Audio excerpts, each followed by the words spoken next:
Setelah saya baca komentar ini, saya sedikit sedih karena apa? Ini komentarnya sangat menyentuh hati. Karena dia jauh ya, tempatnya jauh dan tempat ujiannya juga jauh. Nah, isinya seperti ini. Sekedar masukan Mas, karena tidak hadir mungkin biaya ya. Dikarenakan biaya juga NTB ya, Nusa Tenggara Barat ke Semarang aja bisa sampai 1,5 juta biayanya saja ya ini. Kalau teman-teman yang nggak punya biaya, kemungkinan besar tidak bisa hadir.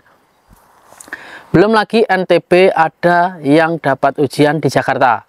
Akan lebih lagi teman-teman yang di LPK udah tidak kerja ya di situ. Ke sana pakai biaya, ke Semarang butuh 2 hari, jadi harus ambil 5 hari sebelum ujian. Belum lagi kalau yang di Jakarta atau ke Jakarta ya. Kemarin dapat di Semarang aku, terus tanya sama yang ikut ujian, Mas kapan datang? Jawab baru 1 jam. Dari mana? Mas dari Jawa Tengah. Jadi baru saja 1 jam datang ya. Kenapa ya Mas? Ujian IPS topik semua di daerah atau di luar Jawa gitu. Nah, di sini kita bahas juga buat teman-teman yang di luar daerah ataupun di luar Jawa. Karena adanya IPS topik itu ujiannya diadakan hanya 2 tempat, Jakarta dan Semarang. Jadi sudah ketentuan dari HRD Korea karena tidak membagi beberapa tempat. Karena itu memang sudah ketentuan dari HRD Korea. Dan buat Mas Konoha plus 62 ini ya sangat kasihan sekali tidak bisa mengikuti ujian.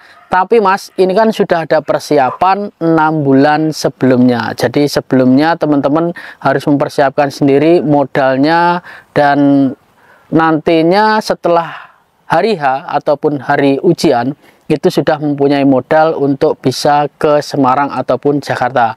Jadi di sini tidak bisa menyalahkan BP2MI ataupun HRD Korea kenapa tidak diadakan ujiannya di daerah-daerah masing-masing.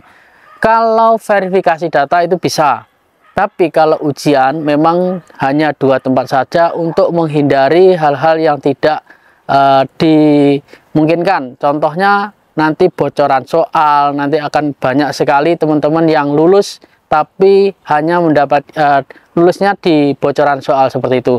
Dan kemungkinan besar untuk petugas HRD Korea sendiri terbatas ya, jadi hanya terbatas di Semarang dan juga di Jakarta, tidak dibagi di berbagai wilayah.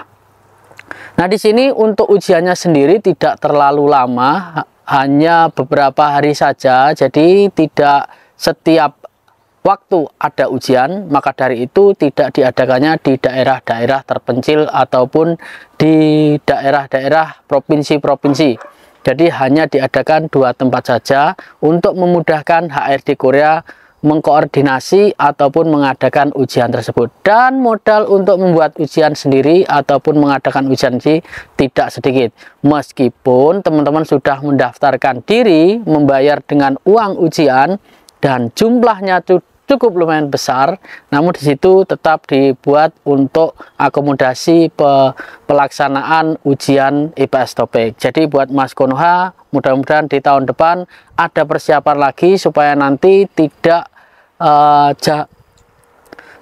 maksud saya tidak ada keluhan terkait biayanya. Dipersiapkan terlebih dahulu karena sudah adanya pendaftaran, di situ sudah ada lokasi dan juga untuk waktunya tentunya sudah ada dipersiapkan. Untuk servis ini sebenarnya sangat panjang sekali ya persiapannya. Jadi kalau kita bahas tidak terlalu pusing lah untuk biaya sebenarnya. Tapi kalau bagi teman-teman memang sudah tidak kerja, ini akan kesulitan untuk biayanya. Nah, mudah-mudahan Mas Konoha nanti ke depan bisa dapat ujian di Semarang lebih dekat daripada di Jakarta. Semoga manfaat. Sampai ketemu lagi di video selanjutnya. Salam, kegagalan adalah kunci dari keberhasilan. Annyeonghaseyo.